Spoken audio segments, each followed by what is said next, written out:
Allora, sono Giulia Ganassin, sono la responsabile del Volo 20, un'associazione. Siamo nati proprio per aiutare la famiglia che era in difficoltà, perché i ricoveri nel 1994, perché è da allora che siamo nati, erano ricoveri lunghi e la gente non ce la faceva essere all'ospedale per l'ora dei pasti, in quanto dovevano rimanere a casa da lavoro. Nasciamo per questo, si dà il bicchiere d'acqua, si dà la pastiglia che c'è nel comodino, così si sta con loro, insomma. Abbiamo visto che ci sono tante altre necessità, per esempio la prima cosa abbiamo visto i punti informativi, insegniamo dove andare, aiutiamo nelle macchinette a pagare i ticket che deambulano male o non deambulano, le portiamo con la carrozzina. Ecco, cerchiamo di sbrogliare i problemi anche alle persone che arrivano qui e sono in difficoltà. Abbiamo capito la necessità di fare barbe e abbiamo dei barbieri favolosi che fanno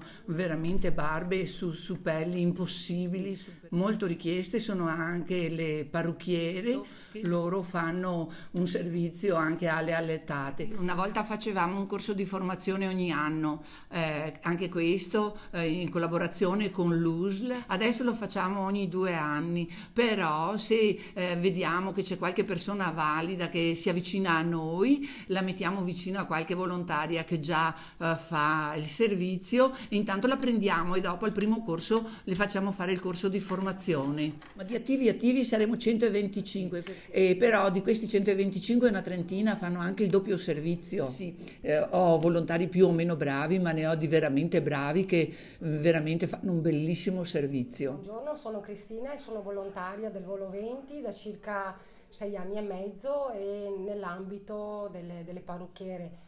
Laviamo i capelli alle persone che sono degenti, che non sono autosufficienti. Io sono Giuliana e anch'io da circa 6 anni e mezzo opero qui.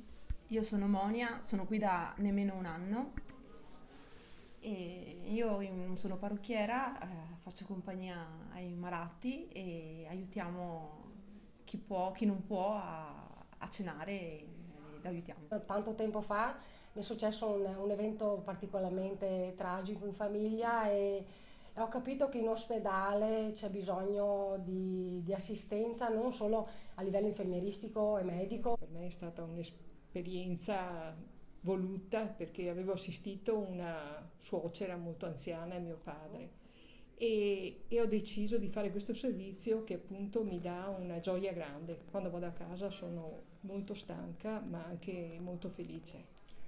Beh, dal mio canto ho passato un periodo l'anno scorso molto duro e ho pensato di fare qualcosa per gli altri e in realtà quel qualcosa per gli altri ha arricchito me. Allora, mi chiamo Enrico Fernando, sono in questa associazione da 12 anni, una volta ho cominciato a fare le barbe, vengo 2 giorni alla settimana, faccio le barbe fino all'ora di cena, quando arriva il carrello io seguo l'infermiera, la detta al servizio e vedo chi ha bisogno di essere imboccato, oppure le preparo il comodino, le metto il bavaglio, oppure le verso l'acqua sul bicchiere, cerco in modo che abbia tutto il fabbisogno nel vassoio.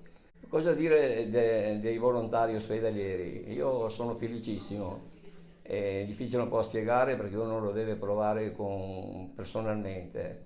Ecco, io non farei nessun'altra cosa nella mia vita fuori di quello che sto facendo. Non troverei il mio mondo fuori di qua.